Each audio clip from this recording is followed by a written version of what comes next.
que estábamos hablando era de Pitágoras, de su teorema, que era que la suma de los cuadrados de los catetos me iba a dar igual al cuadrado de la hipotenusa, y que si despejo esa hipotenusa me va a quedar que es la raíz cuadrada de la suma de los cuadrados de los catetos, me va a dar la hipotenusa.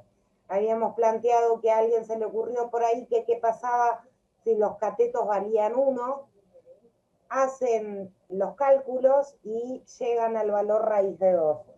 Cuando llegan al valor raíz de 2, encuentran este número, del cual estuvimos hablando en el video pasado, que era un número que es tiene infinita cantidad de números decimales.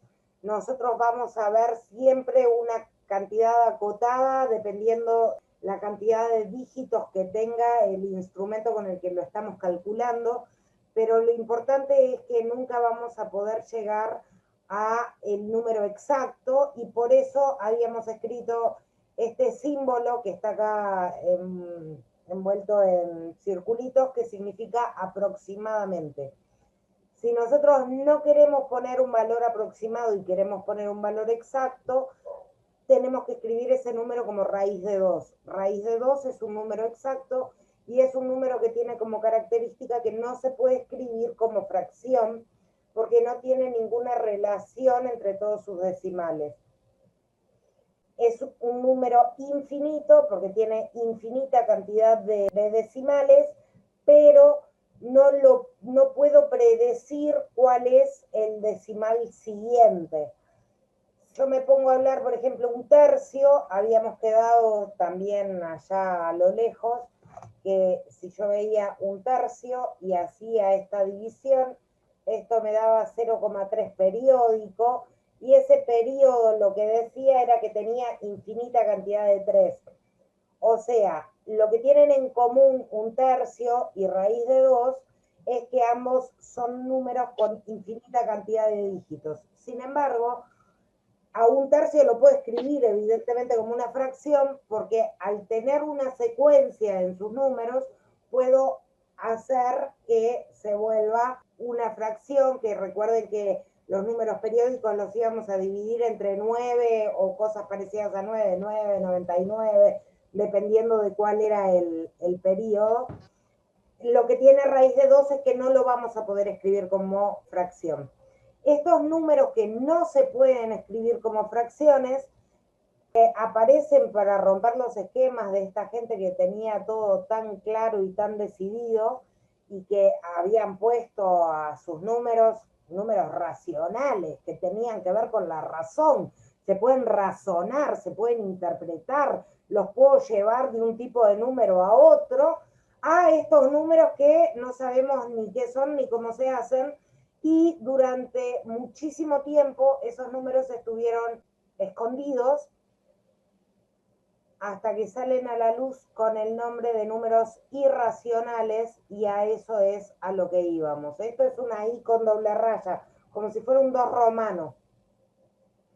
Okay. Este conjunto se llama conjunto de los números irracionales, y la característica que tiene que esos números son los que van a completar los agujeritos pequeños que tenía la recta, y que eran tan pequeñitos que en la época de los pitagóricos, hasta que a alguien se le ocurrió hacer este cálculo, no se habían dado cuenta que faltaban. Esos números no tienen nada que ver ni con los naturales, ni con los enteros, ni con los racionales. Por eso, si se fijan en mi dibujito, Z incluye a N, Q incluye a Z y a N, pero I está como por fuera, es como una media luna. Si yo tomo todos estos que están acá, si los tomo a todos, lo que obtengo es el conjunto de los números reales. Profe, sí. ¿Los irracionales serían todos números aproximados? Entonces, podríamos No, pensarlo así. Raíz de 2 es un número exacto. ¿Cómo, Son números perdón? que no, raíz de 2. Sí, Raíz de 2 es un número exacto. Si vos querés ver ese número como exacto, el nombre de ese número es raíz de 2. Otro número que ustedes tienen que haber visto y es el primer irracional con el que nos topamos en nuestra vida estudiantil en el primario, es el número pi, 3, 14, 16. sí, Bien, ese número que habitualmente decimos 3, 14, 16 o 3, 14, 314 lo ese, conozco como ese 14. número es un número que va a relacionar la medida del diámetro de una circunferencia con su perímetro y lo vamos a utilizar tanto para calcular perímetros como áreas de circunferencias. Ese número lo ven en primaria y es el primer número irracional con el que las personas tienen contacto. Lo único que nadie les dice que pi es un número irracional. También está el número e, que tiene que ver con logaritmo neperiano, tiene que ver con proporciones. Ese número también es un número irracional. Y bueno, lo interesante de esto es que la recta numérica, que nosotros decimos, nosotros los profes de matemática decimos ubicar en la recta numérica los números tal, tal, tal y cual, indicar cuál es mayor, cuál es menor, cuáles son iguales, dependiendo de la forma diferente de escritura según en qué conjunto numérico los estemos escribiendo. Esa recta real lo que tiene como característica, o sea, una recta tiene como característica que es una sucesión infinita de puntos y que entre un punto y otro siempre hay otro. Por eso lo podemos asociar a el conjunto de los números reales, en donde entre un número real y otro número real siempre hay otro, y por lo tanto a cada punto de la recta real le va a corresponder un y solo un número de nuestro conjunto de números reales. La otra cosa que sería interesante que pudieran destacar es que los números reales no son los únicos números que hay, también están los números complejos, que son números que van a tener una parte real y una parte imaginaria.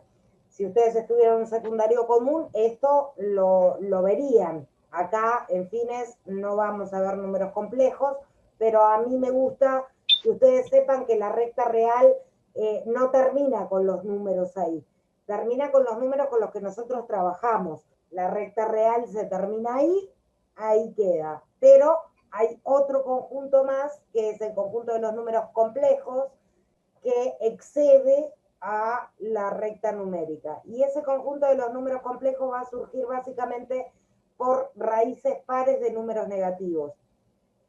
Hasta acá, con los conocimientos que tenemos nosotros, si yo les preguntara, por ejemplo, cuánto es la raíz cuadrada de 4, ¿ustedes qué me responden? 2. 2, Sí. ¿Y la raíz cuadrada de menos 4?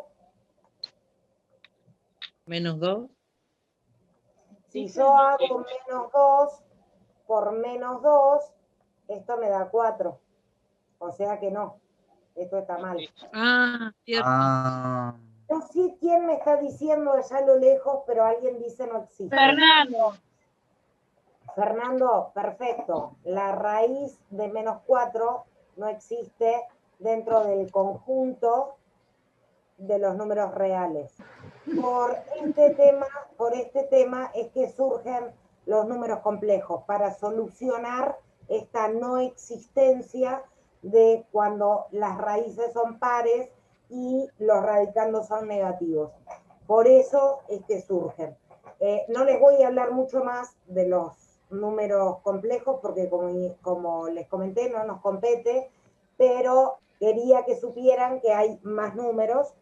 Y con respecto a los números irracionales, tal vez un poquito más adelante yo les enseñe a racionalizar, pero no se los prometo. Vamos a ver cómo vamos con los contenidos. Porque lo interesante de estos números es que cuando ustedes trabajan con los números reales como tales, no trabajan con aproximaciones, trabajan con números exactos. Y eso significa que tenemos que trabajar con números como, por ejemplo, raíz de 2. Y nuestros resultados van a quedar muchas veces escritos como sumas o restas con este tipo de números que quedan ahí.